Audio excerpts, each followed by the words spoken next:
I had one incredible opportunity in 1980 when a fisherman called me and told me he had a live great white shark. He named her Sandy. She was 7.5 feet long and 350 pounds and caught in his net. He was a very wise fisherman and kept it alive long enough for us to drive to it, obtain her, put her in our truck, and drive her back to the aquarium. Well, of course, after all we'd been through, after all these years, the last thing I was going to do was risk the shark's life by watching it swim on its own. I had to be in there with it in case it needed help. Looking back at it, it was pretty foolish because no one had ever done this before. And I guess in a calm moment, if asked, would I jump in the water with a great white shark, I'd say, of course not. That would be nuts. That would be crazy. I was in a circular aquarium, and the shark was swimming around the circle soon to catch up with me. I lay on the bottom as flat as I could, and the shark swam right over my head. At first, we were very nervous about being in the tank with her when the light level was low, but we felt so confident after swimming all day with her that she wouldn't attack us, and she didn't attack us.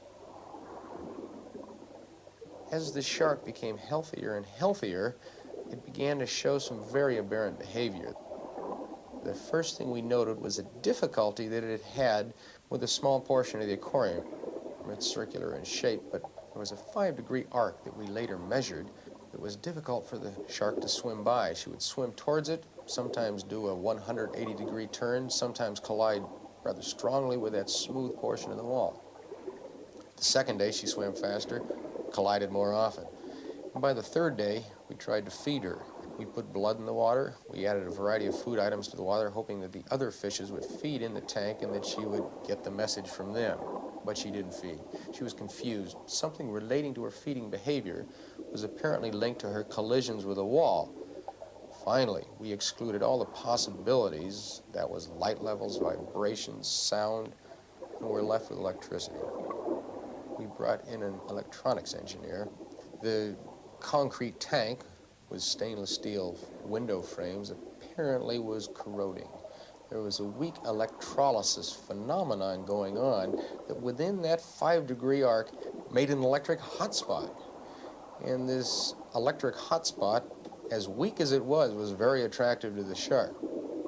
We asked the electrician what could we do to ground it, to stop this electrical phenomenon. He said nothing. We must let the water out of the tank and repair it. Well, that leak was obviously responsible for its collisions and most probably responsible for its inability to feed.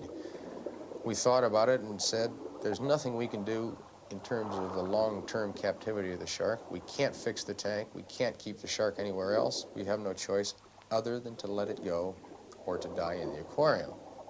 The response in San Francisco was immediate and phenomenal. People said, keep it alive. Do everything you can. Keep that shark alive. And as the shark got weaker after colliding with the tank, people said, let it go. People even came to us and said, we know it's a killer, but let it go. Let it live. We did that. We put her on a boat and took her to the Farallon Islands. With tears in our eyes, we sadly put her in the water and said goodbye to her. She swam away. And we all hoped that someday she would return and be back in the Steinhardt Aquarium.